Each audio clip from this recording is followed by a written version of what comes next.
Some coaches like recruiting. Some coaches don't like recruiting quite as much. Is there a future in college football where head coaches don't really do anything in recruiting? Somebody wants to know, and I'm answering that question today and evaluating Oregon's hire of Dan Lanning. Let's go. Locked On Pac-12, your daily podcast on the Pac-12 Conference. It's the Locked On Podcast Network, your team every day.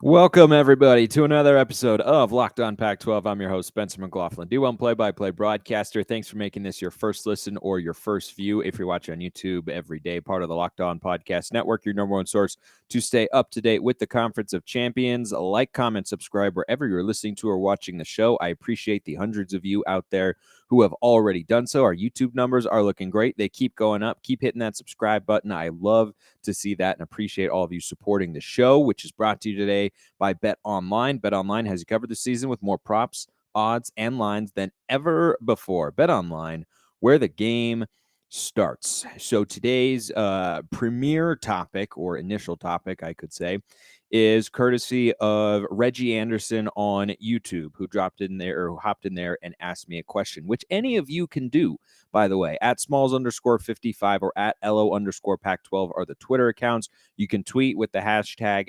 AskLOP12, or you hop in the YouTube comments. I check them daily. You ask me a question, you get an answer here on the show. And he asks, I think, a really fascinating question. He says, hey, Spencer. Hey, Reggie. Curious if you think college football programs should do away with coaches as recruiters and instead should handle recruiting like pro teams, create a full-time scouting department, and allow the scouts to do all the recruiting and player assessments.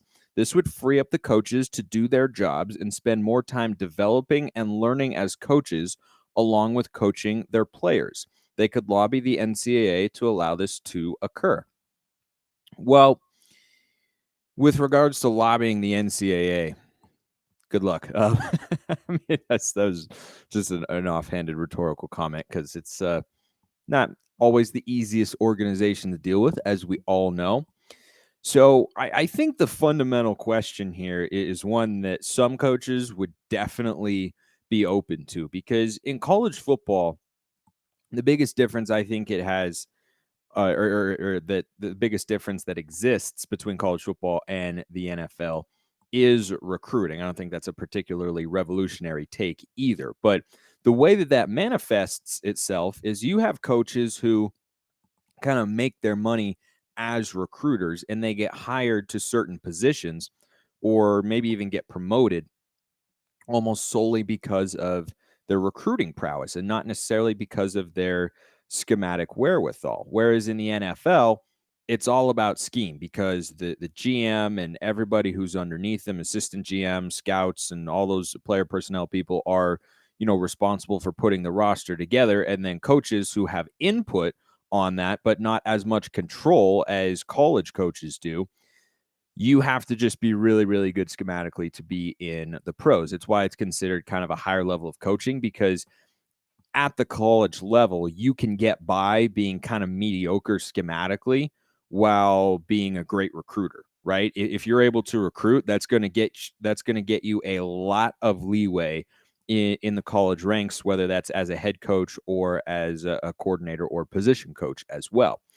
But I think there are a lot of coaches at the college level who would be open to this evolving concept. I don't think it's going to happen, which I'll get to, but the reason that there are some who would be open to that idea is that recruiting is really hard and it's not getting any easier. Now, some coaches are fully committed to it. They're all in on the grind. They love, meeting high school kids. They love going out on the trail and having them in for visits and, having to sell them on the program constantly. It's a lot of work, but some coaches are all about that because if you're raised in that environment, or if you have been working on college staffs for years and years, then you understand what it's about. And some people, really cling to that and love what they can do for their program from a recruiting standpoint and want to be as involved with that as possible. But the flip side of that coin is that it's an intensely cutthroat industry, as we all know. And kids are kind of getting paid legally now, but they've always been getting paid at some level, or at least the really, really big time recruits,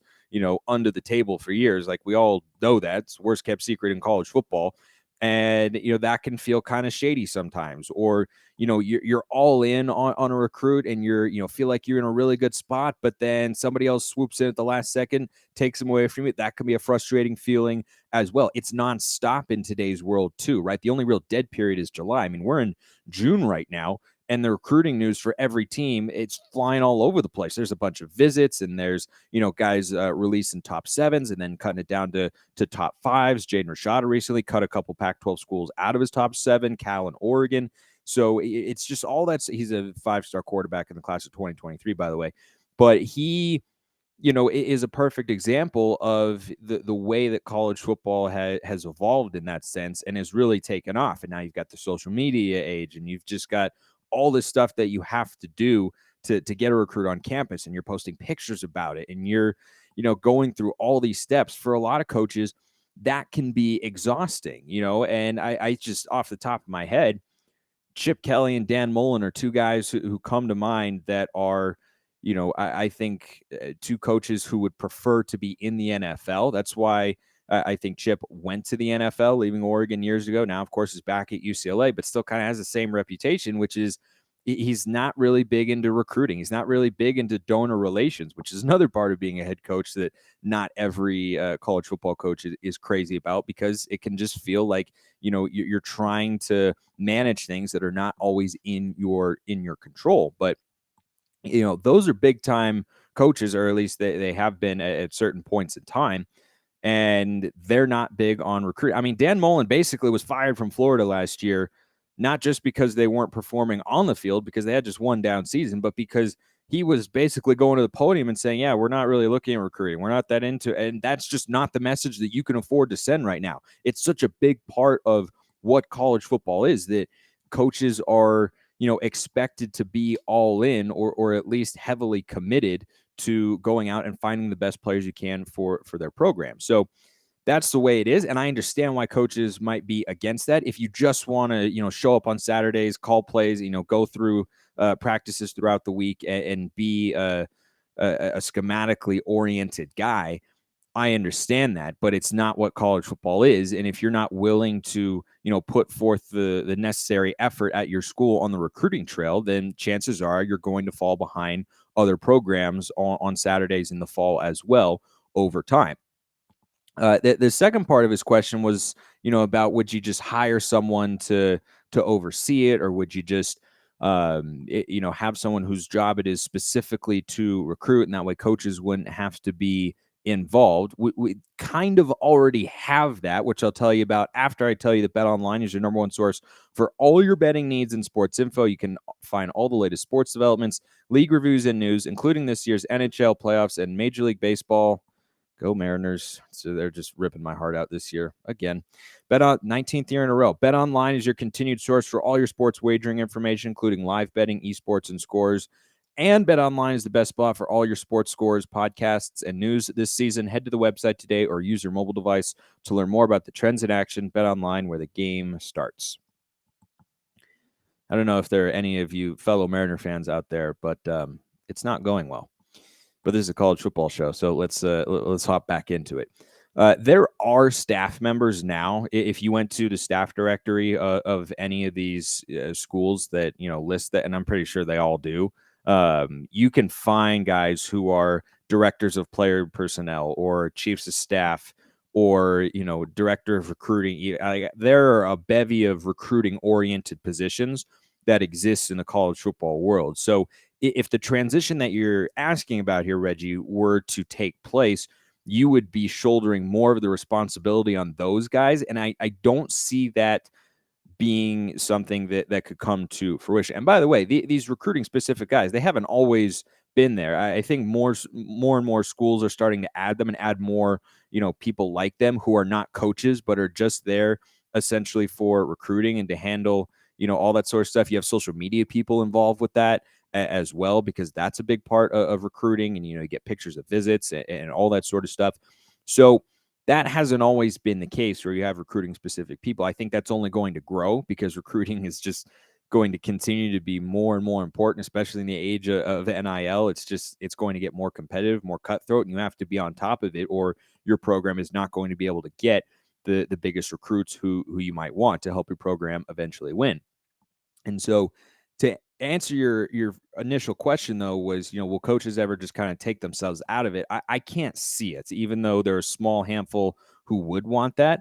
Most coaches, I think, do want to recruit because it does give you as much control as possible over player personnel in that sense as you can really get at the college level. And you see coaches in the NFL chasing that too, right? I mean, Belichick and Pete Carroll, Sean McVay, like all those coaches have, I listed the first two because they're very dominant coaches when it comes to their particular cultures. And I'm a Seahawks fan, and I'm not a big fan of Pete Carroll at the moment. That's I need to not go on that tangent at this point in time. But my point is that those coaches want input on who is going to be on their team and what players they're going to be coaching. And, Belichick loves to have a lot. He's the coach and the GM, which is not a very smart thing to do, but he doesn't want to have fights with his GM. And that's a very real thing. So it allows coaches to have that element of control. And so I don't see coaches giving that up, even though some would be fine with it. I think the overwhelming majority understand the importance of it, and how it allows you to establish yourself as a brand, as a school, right, on a national level. How recruits are going to think of you, how they view your program. There's a lot of things that go into that I think it make it unlikely that coaches would ever be out of it. And by the way, someone on YouTube, I should have wrote his or her name down, but I don't remember who it was. But someone on YouTube made a good point as well when we talk about head coaches and recruiting. When head coaches and position coaches and coordinators as well go out on the recruiting trail, you don't just talk to the kids. You also talk to the parents. And so while a recruiting coordinator per se, or director of player personnel, or as someone like, say you got rid of head coaches going out and doing in-home visits, you would then be sending someone in your place all the time to represent you, to make a pitch to a kid's parents as to why your particular school is the right choice for the next step in his football career.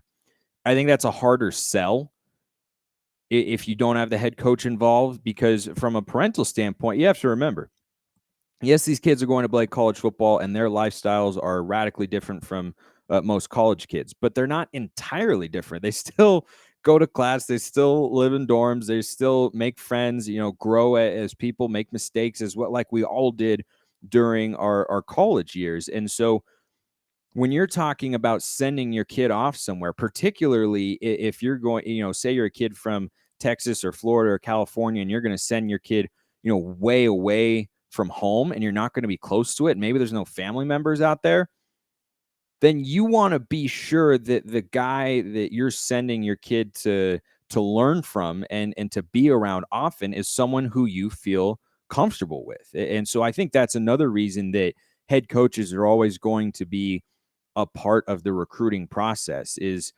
I just don't think that parents would want to, send their kids off to somebody who they just don't know as well. And a position coach, oftentimes can sell that sort of message, or a coordinator as well. But for certain recruits, you got to have the head honcho there. And that's just one thing that I don't see going away. And I think it's just too integral to college football.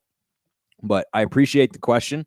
I love the question. That was from Reggie Anderson on YouTube. Again, YouTube comments, hashtag ask LOP12, at LO_Pac-12, or at Smalls_55. You comment in my mentions, DMs, wherever. It's all open. Ask me whatever question you want, and I will give it the full run through here on the show. Some coaches might want that, but at this point in time, it's not going to happen. I think you're going to continue to see, I will say, I think you'll continue to see non-coaching positions on football teams grow, because it's, really important to a lot of these kids to feel that extra effort, right? To see themselves, put out there on social media, or put together highlight packages, or, like hype videos, or graphics that they want to see. All that sort of stuff is, already a big part. And I think it's going to continue to grow because recruiting is just, it's just one of those industries that doesn't look like it's going to slow down anytime soon. It's just going to get more competitive, more cutthroat,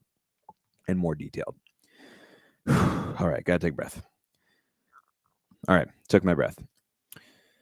Our next coaching evaluation is of the hire of Dan Lanning for Oregon. I did Lincoln Riley at USC, and of course, I was going through evaluating all the coaches in their 10 years, the ones who have coached so far. But of course, there are a few who have not yet coached a game in the Pac-12 conference. And we'll be getting to Kalen DeBoer. That'll be the next one that we do here on the show, which is why you should like and subscribe wherever you're listening to or watching the show to keep up with all the content I'm putting out all summer long, leading you right up to the season. We are less than 100 days to college football. Oh, gosh, it's a great sentence. It's a great, great sentence to be able to say. So, Dan Lanning. And by the way, because I know somebody out there might point it out, yes, I'm an Oregon Duck fan. Sue me. If that means that I shouldn't be able to evaluate, I'll have somebody else on and see if I'm wildly off base. But I'm going through and evaluating his hire the same way I would hire or evaluate anybody else. I'm not doing it any differently. And if you don't think so, as I've said many times on the show, slide up into my DMs, hop in the YouTube comments, push back on whatever take you think I am just so very wrong because I am a Duck fan. But anyway, just like feel free. I will respond. I'm not someone who's gonna just like shy away from that sort of stuff. You're not gonna hurt my feelings unless you're deliberately mean, in which case you might a little, but not a lot. So the overall, and I'm sticking with the same sort of grading scale that I had for the coaches who have seen games, which is I'm being pretty tough here. So if I give you a C and it's average, that means like, all right, it's fine, but it's not what a C means. When a kid gets a C on a college test now, he or she looks at it and goes, "Oh gosh, I did so many things wrong." Well, I guess that depends on your expectations for what class it is and whatnot. So I kind of take that back. Overall, I give the Dan Lanning hire a B, which is above average, but I would not say it was, as groundbreaking per se as the hire that USC made with Lincoln Riley. So coaching pedigree, I give him a B plus because he's a defensive coordinator for one of the best defenses we've seen. Now, Kirby Smart is a defensive head coach. That's a part of it. Lanning was the guy calling the plays. Kirby Smart signed off on him. I've asked Georgia people about that. It's the way that that went down. But clearly, from an X's and O's perspective, Lanning is a guy who has shown so far that he knows what he's doing on the defensive side of the ball. And Oregon is hoping that he's going to be able to bring that same sort of pedigree to the defensive side for a defense that has regressed pretty significantly since Andy Avalos left in 2019. The defense has gone in the wrong direction in a number of ways. But he was a big part of putting together that defense that won a national championship and, relatively held Bryce Young in check. Not entirely, of course, but like that was I think we all agree, not a hot take here. That was a really, really good defense, and it's the reason they won the national championship. But the reason that I wouldn't look at that and go, oh, well, that's got to be an A minus, an A plus, or an A something, is because he hasn't yet been a head coach. And just because you're a good coordinator does not mean you're going to be a head coach. Now, Georgia fans knew that Lanning was going to get hired eventually. He was someone who interviewed for the Oklahoma job as well before they ended up hiring one of their guys, Brent Venables, who's been a defensive coordinator with the Sooners and Norman in the past. But like if you haven't been a head coach, I can't put you in the A category and be honest about it because it is different, right? Everything I was talking about today on the show, it is a lot different. You get paid more for a reason. You have more responsibilities. There are more people who want or need to talk to you. You have to deal with a lot more administrative duty. Like there's just a lot more that goes into being a head coach. And you also are in charge of overall determining how your team is going to plan to win football games. Whereas when he was at Georgia, Dan Lanning was just figuring out how the defense is going to help you win a football game, but he didn't have any say in the offense. Now he has to, at least in some capacity, be involved on both sides of the ball. That's an adjustment. And it's, not a small adjustment. We've seen coordinators take off and do really well. The last national championship winning defensive coordinator to get hired as a head coach, Dave Aranda, just won, I believe it's 12 games at Baylor this year. I'm pretty sure they beat Ole Miss in the Sugar Bowl. Correct me if I'm wrong on that, but they won the Big 12 championship, keeping Oklahoma State from going to the college football playoff by about like that far. Pretty thrilling game. Sean McDonough on the call. I like Sean McDonough doing play-by-play. But anyway, that's an example of a coordinator, taking over as a head coach, and it goes very well. But other times, a coordinator takes over a head coach, and it doesn't go as well because it is a new job. It's a different job, and he's had to put together the staff and the offensive coordinator hiring Kenny Dillingham. That's kind of a risky pick. It's a guy that he knows from previous staffs throughout his college career, but Dillingham's never been an offensive coordinator. And remember, for the coaches who have coach games, when I'm doing these evaluations, that's one thing I looked at. Who are your assistant hires? I think Tosh Lupoy was a good hire from a recruiting standpoint. He hasn't been a DC in a long time, but I figure, and at least I would hope that Lanning is going to continue to call plays.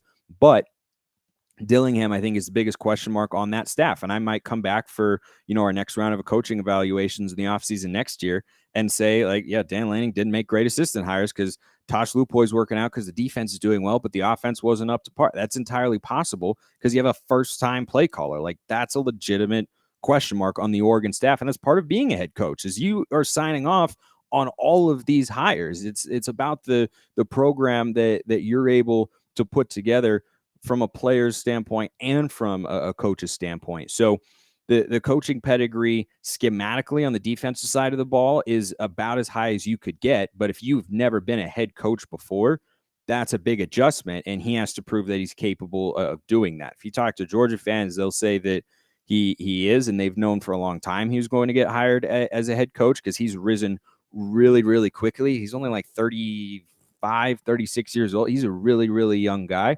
But transitioning into the next element of a new coach evaluation hire, yeah, I think I said that right. Anyway, you know what I'm saying, is recruiting. And I think the recruiting expectations for him are pretty high because he's coming off, or the program, I should say, is coming off of 4 years in which they've won the Pac-12 recruiting battle 4 years in a row. And Lanning and that Georgia team, including most of the players coming on the defensive side of the ball, just sent 15 players to the NFL draft. 5 of them were in the first round. You had number 1 overall pick, Trayvon Walker.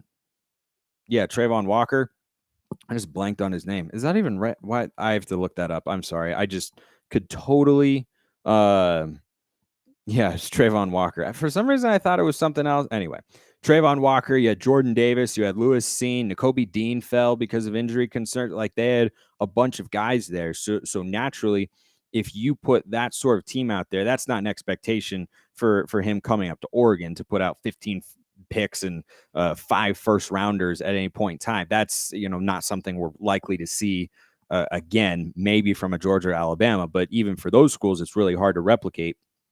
And so Oregon is coming off of a really strong run of recruiting success in the Pac-12 and nationally. In fact, higher than they've ever been.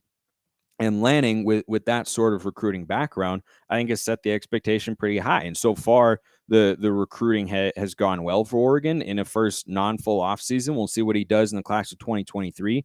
They're still waiting on getting a big-time quarterback commit and really to bring in some big-time defensive players because they've been in on several guys, but they haven't gotten any verbal commitments yet. And a couple of them look to be trending in a different direction. So we'll wait and see how all that plays out.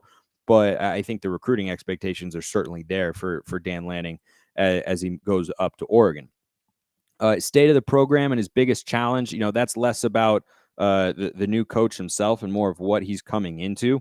I'd put that again at a B+. Oregon got off to a 10-2 start. They're the reigning Pac-12 North champions, which, doesn't fully matter anymore. But they were a 10-win team last year. A lot of the players are back. Not all of them. There are some losses in the secondary, on the defensive line, of course, with Kayvon Thibodeau. And they're going to have to incorporate some new skill position players, but there's some talent there, and we'll see how well they're able to mesh with Bo Nix as the quarterback. But the offensive skill talent is there. It's young and unproven, but it is certainly there. Part of those recruiting classes that Mario Cristobal's had for the last 4 years, that they've been very successful in that sense. So there's plenty of talent on the roster. And, I think the biggest challenge, frankly, is that it's not a rebuild for him. And he's a first-time head coach who has to win now. Lincoln Riley needs to win now because USC expects this to be a quick turnaround, and Lincoln Riley's won a bunch of games, and that's just the standard that they've set for him in terms of their expectations for him as their head coach. But Dan Lanning hasn't been a head coach before, but if he comes in and goes 8-4, that'd be a pretty disappointing season given the talent on Oregon's roster. Their offensive line should be one of the best units in the Pac-12 again. Their defensive line is not going to be quite as good, but if you're a sharp defensive mind, the way Dan Lanning has been for the last couple of years at Georgia, you should be able to come in and elevate the defense from what it was a season ago, where Oregon, I think, was last in the Pac-12 in passing yards allowed. I mean, they were, again, absolutely shredded through the air, and they didn't create pressure very well, and there are real expectations there. And he has to do that as a head coach who's, first time being a head coach is going to be against his former team on September 3rd down in Atlanta, which is a pretty rude awakening to the college football world. But there's plenty of potential there. Here's another challenge that he's got. If he wants to get buy-in from the fans long term, he's got to recruit and develop a young quarterback. Duck fans, I talk to them all the time. A lot of them are very fed up with the whole transfer quarterback situation, and they want a homegrown quarterback, which I understand and is perhaps a segment for another day. But if he's able to do that, then the fans will be all in even more. And so far, the reception to him has been positive because he's done a lot of good things on the recruiting trail for Oregon, kind of salvaged this class of 2022 the way that not many were really expecting. But the weakest area, I will say, at least right now, it's something that could potentially change depending on how much success he has on the field as Oregon's head coach, is the last area where I'm assessing coaches who have not yet coached in the Pac-12 is how did you raise your team's profile when you were hired? And in that sense, I'd give it a C. I'd just say it's average, even though he was clearly a highly sought after coordinator who had other offers or potential opportunities to be a head coach. Like I said, he interviewed for the Oklahoma job. I'm sure there were other schools and teams that were interested in him. And he's done good things as a defensive coordinator, but we haven't seen him as a head coach yet. But the reason I say it's a C on raising the team's profile, whereas Lincoln Riley, I'm pretty sure I gave it an A. Does Oregon feel any bigger with Dan Lanning there than they were a season ago? Right now, I would say no. I mean, yeah, they've had these offseason recruiting victories and whatnot, but that's not necessarily, it's not like the recruiting class is getting to a spot where they haven't been before. It's just better than where it was when Mario Cristobal left the program to go and be the head coach at Miami. So I would say that this is a grade that could definitely go up, but I think that's the lowest area right now, and where he had it's kind of a, he has something to prove in that sense. He has to prove that he is someone who can raise Oregon above where they were the last few years when, they were very close to a college football playoff season in 2019. And then I don't talk about 2020. It wasn't a real season. And then 2021, Oregon was 10-2. And then they got shellacked. Well, they were 9-1, got shellacked by Utah, beat Oregon State, then got shellacked by Utah again.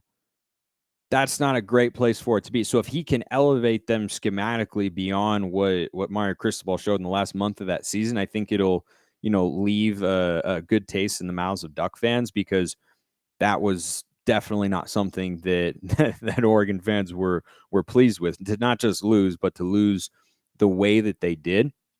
But that all remains to be seen. So coaching pedigree, B+, because he hasn't been a head coach yet. Recruiting expectations, A-. State of the program he's coming into, it was a disappointing end for Oregon last year. It was still a 10-win season, and there are a lot of teams who would love to have a 10-win season in college football. I give that a B+, and then raising the team's profile, C. If you disagree at all, hop in the comments. We'll go back and forth. Maybe you'll change my mind. You never know. I'm not quite as stubborn as you might think, but I can be from time to time, but you'll just have to find out. I appreciate everyone listening. See you next time, and have a wonderful rest of your day.